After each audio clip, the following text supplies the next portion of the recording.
A successful realtor, world traveler, wife, and mom. Now, an accused murderer. For the last 14 years, she seems to have been living her best life. But according to police in Texas, she has been hiding a dark secret since 2012. The Tarrant County medical examiners later determined that she was stabbed more than 100 times. Police say she is allegedly a cold-blooded killer. The critical mistake this mom turned murder suspect allegedly made that police say helped crack a more than decade-old cold case. We're on the case presented by Law and Crime. She left a fork on a table. That's it. 2 plastic forks, a cup, a plate. Bust away by an undercover officer while she finished lunch with friends. And according to police, that's what finally connected a Dallas-Fort Worth real estate agent to a blood droplet found on a bedroom TV stand 14 years earlier. Let that sit for a second. Picture a woman building a sandcastle a few feet from the tide. For 14 years, she keeps building. A career, a marriage, a son, vacation photos in Paris and Jamaica. She never looks over her shoulder at the water. She doesn't know the tide has a name, and the name is genealogy, and it has been coming in, inch by inch, since the day a lab tech in 2012 bagged a single red droplet from a bedroom in Arlington, Texas. The sandcastle doesn't know it's already gone. It just hasn't been washed away yet. Before we go deeper into what the records actually show, make sure you're subscribed to the Crime Infinity, because we don't just cover the story, we follow the evidence. Here's what we know, according to Arlington Police and court records made public this week. In January 2012, 33-year-old Iraima Chavez was found stabbed to death inside her apartment.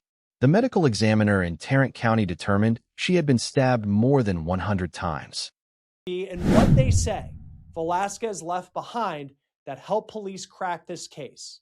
I want you to meet the victim in this story, Iraima Chavez. She was 33 years old when she was found stabbed to death inside her apartment in Arlington in January of 2012.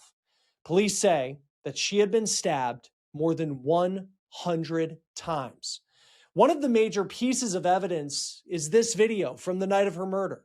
It's surveillance video that police say shows a shadowy figure in sweats going up the stairs to Chavez's apartment. You can see they keep their head down. It does appear that they try to open the door, but after that, they just wait. And after about a minute, the door opens and they go inside. Family members went to check on Chavez the next morning and they found her dead.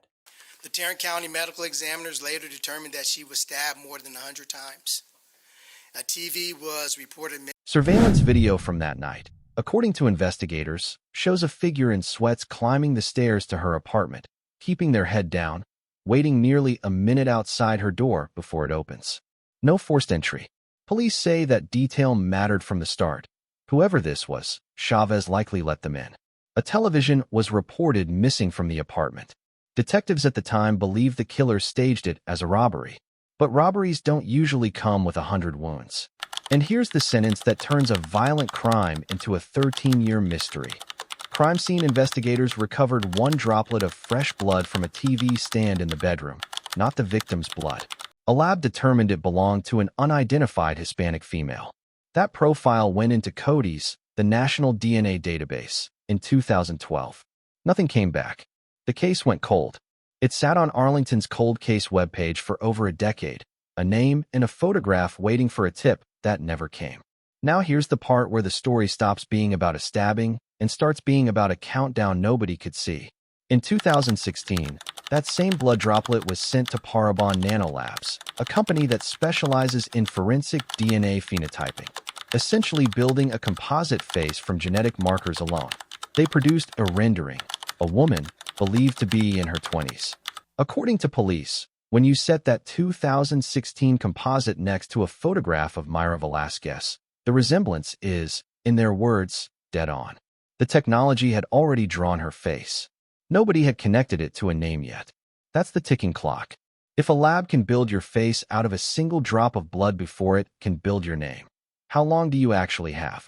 In November 2024, Arlington detectives brought the unidentified profile to the FBI and asked whether investigative genetic genealogy could generate a lead. The FBI agreed. The science works by comparing crime scene DNA against public genealogy databases, the same ones P. November 2024, our homicide detectives unit met with the FBI and let them know about the unknown DNA profile we had.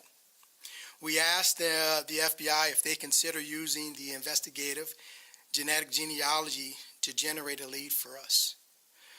They graciously agreed.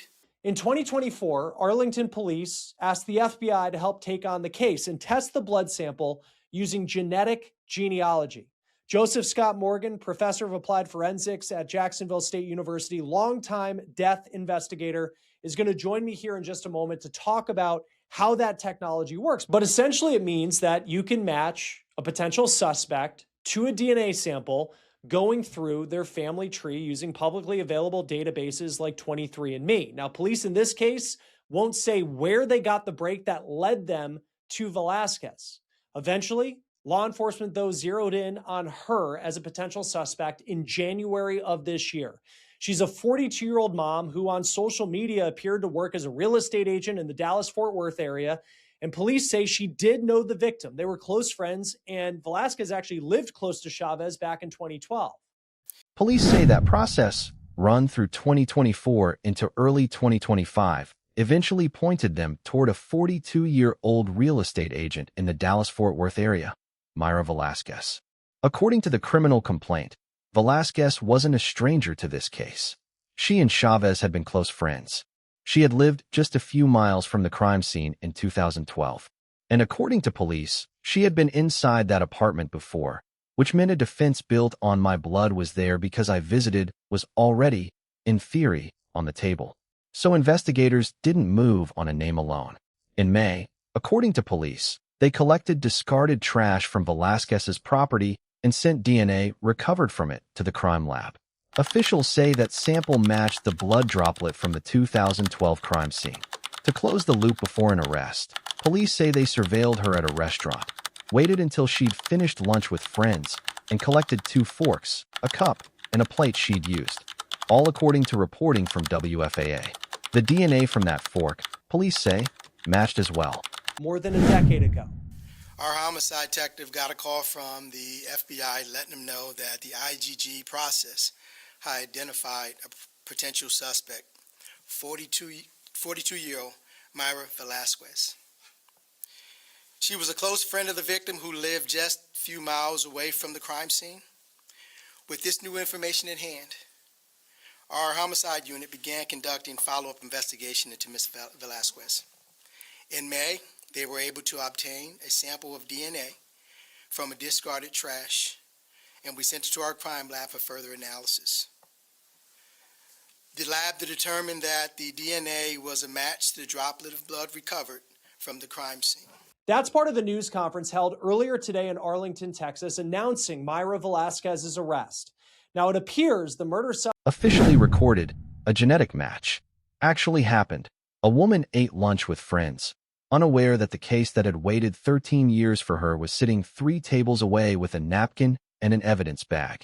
Detectives obtained a warrant for her arrest in May. Police say she was taken into custody at a traffic stop last week. She is now charged with capital murder. The mugshot is the image everyone is circulating, and it's worth being precise about what it does and doesn't tell us. A booking photo is not a confession. It is not a verdict. Myra Velasquez has been charged. She has not been convicted, and under the law she is presumed innocent unless prosecutors prove their case in court. What the photo does capture, according to reporting from the scene, is a woman crying, and we genuinely don't know, and the record doesn't tell us, whether those are the tears of someone who has spent 13 years terrified of a knock on the door, or the tears of someone who has spent 13 years terrified of exactly this. You cannot outrun your past, especially a past as allegedly dark as the one belonging to a Texas real estate agent named Myra Velasquez. Her home for now is a county jail. She may never be free again. She is charged with capital murder. Now, I think you can see it in her eyes when you look at this mugshot, that life for her is never going to be the same.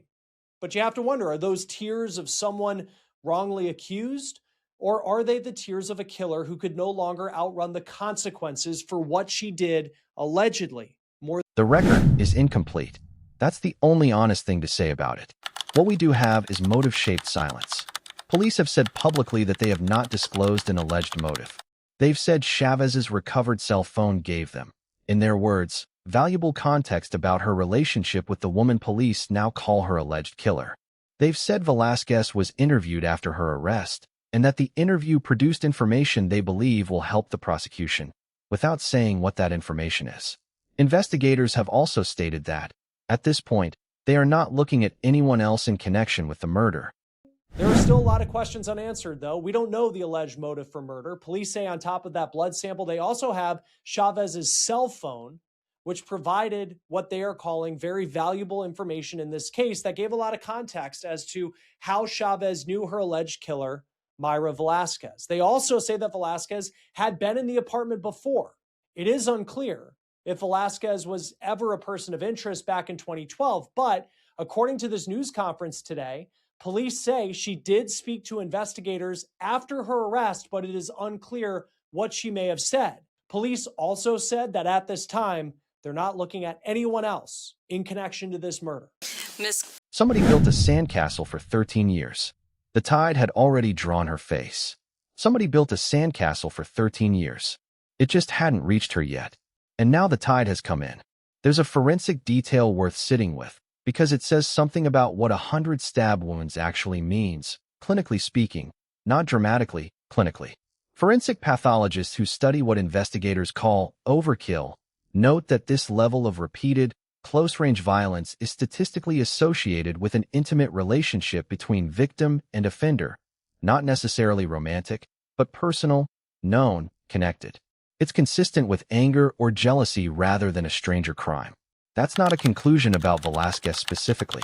It's context for why detectives, from day one, were looking inside Chavez's circle rather than outside it, and why no forced entry was never a small detail in this case. It was the whole shape of the theory. So where does that leave the timeline? A murder in January 2012.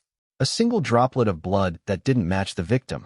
A composite face generated by a lab in 2016 that, according to police, looks exactly like the woman now sitting in a Tarrant County jail. A genetic genealogy referral in 2024. A trash pull in May 2025. A fork at a restaurant table.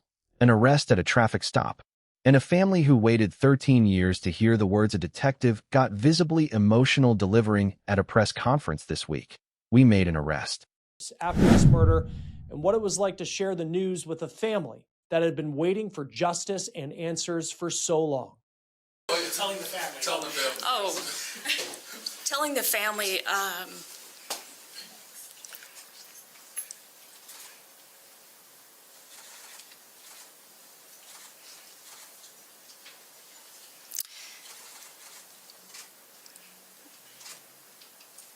that's why.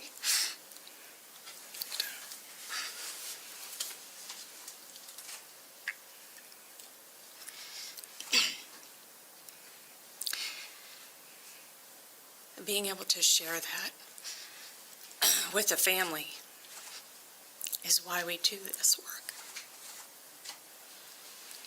They were very grateful. It was emotional, but everybody who's involved in this, whether you're the detective, whether you're on the FBI's IGG team, whether you're a crime scene working behind the scenes, everybody who touches a case like this feels that elation when it's solved, feels the pain for the family, and the reason why we all give so much of ourselves is for that. The unanswered question is not whether police believe they have their suspect. They've told us that clearly. The unanswered question is the one no press conference can answer yet. What happened inside that apartment in the 90 seconds between a door opening and whatever came next, and whether the woman now facing capital murder charges will tell that story in a courtroom, or whether, like the blood on that TV stand, it will stay exactly where it fell for another 13 years while the case makes its way through the system. If you want to look at this yourself rather than take our word for it, the Arlington Police Department's press release and the publicly filed criminal complaint against Myra Velasquez are both part of the public record right now. Read the probable cause affidavit. Read exactly what investigators say the DNA and the interview produced. And then leave us your answer in the comments. If a single droplet of blood can wait 13 years to find its match, how many other cold cases out there are just waiting on the technology to catch up? Like, share, subscribe, and turn on notifications for the crime infinity. We don't just cover the story, we follow the evidence.